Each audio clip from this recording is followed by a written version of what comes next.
তো হে এভরিওয়ান, তোমরা সবাই কেমন আছো? আমি তো খুবই ভালো আছি। তো চলে এসেছি তোমাদের সাথে আরেকটা রেসিপি শেয়ার করতে। আর যদিও তোমরা দেখে বুঝতে পেরেছো আমি কি বানাচ্ছি, তো আজকে বানাচ্ছিলাম মোমো। আর হ্যাঁ, এটা ছিল চিজ মোমো। এটাই টুইস্ট, কারণ দেখো প্রথমে আমি এখানে দিয়েছিলাম বাটার, তারপরে বাঁধাকপি আর ক্যাপসিকাম কুচি আর কাঁচা লঙ্কা আর একটু আদা বেটে দিতে হবে, হলুদ লবণ দিয়ে ভালো করে ভেজে নিতে হবে। আর দেখো এদিকে আমি মোমোর এই যে রুটিটা না গোল গোল করে করতে পারি না বলে, তাই আমি গ্লাস দিয়ে কেটে নিয়েছিলাম। তোমরা চাইলে তোমাদের মতো সুন্দর করে করতে পারো।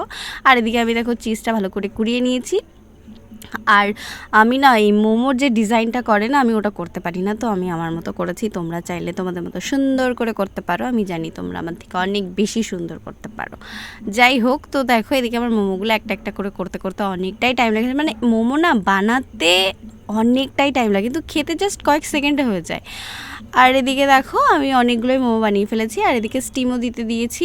আর এই যে ফাইনালি আমার মোমো কমপ্লিট। আর খেতে না খুবই ভালো ছিল, নুন ঝাল প্রপার হলে না খাবার খুবই টেস্টি হয়।